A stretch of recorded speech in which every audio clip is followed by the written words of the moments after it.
On my 58th birthday, I wore the blue dress he once said made me look timeless.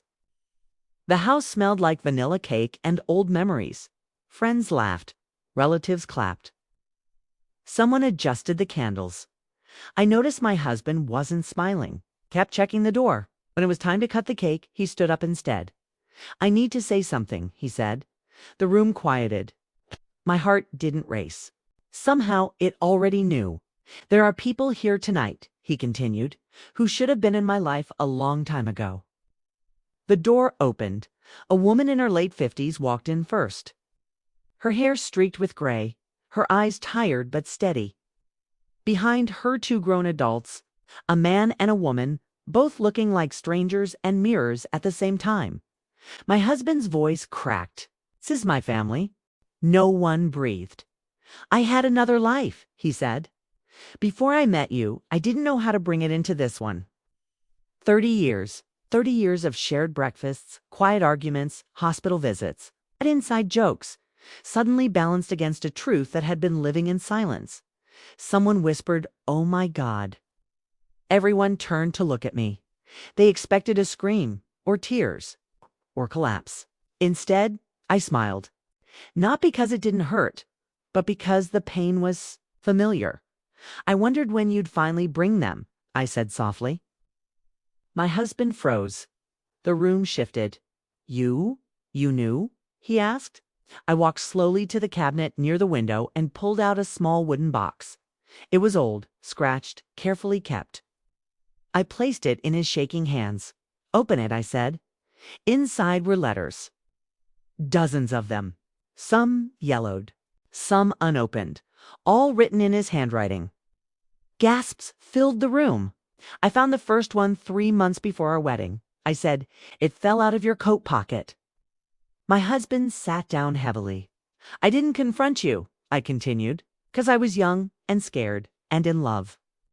The woman at the door, his other wife, covered her mouth. "I thought if I pretended it didn't exist," I said, "it might disappear."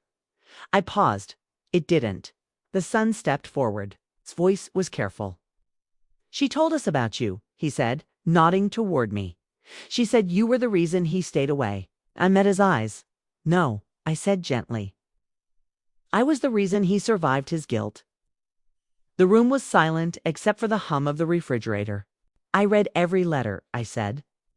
"I knew when your son was born, when your daughter graduated, when you were sick and didn't tell me because you were with them." My husband was crying openly now. "Why didn't you leave?" someone finally asked. I took a breath because leaving would have been easier. I said, "Staying required strength I didn't know I had."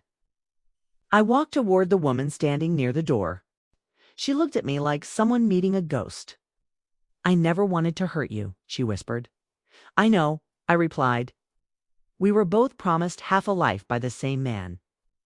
Her eyes filled with tears. "I didn't come to take him," she said. "My health is failing. I just wanted the truth to stop living in the dark." I nodded. Then I turned to my husband. "You brought them here thinking today would break me," I said. "But today is my birthday." I reached into the box again and pulled out one final item. A folded paper. 30 years ago," I said, "I wrote something and never gave it to you." I placed it on the table. It was a signed agreement. Divorce papers. Gasps again. But I said calmly, "I never filed them." My husband looked up, terrified. "I wanted you to choose honesty," I said. "Not fear, not comfort." The son spoke again quietly. "I don't want your house," he said. "I don't want money. I just wanted to know if you hated us." I walked to him and placed my hand on his arm. "I hated the lie," I said, "not the people trapped inside it." He broke down. I turned back to the room. "Tonight," I said, "isn't about betrayal. It's about what we do after the truth shows up." I looked at my husband one last time. "You can spend what remains of your life repairing what you broke," I said, "or hiding from it again." He nodded, sobbing. I picked up the cake knife. "Well," I said softly, "the candles are melting." Someone laughed nervously. I cut the cake. Okay. And for the first time in 30 years, No one was pretending anymore.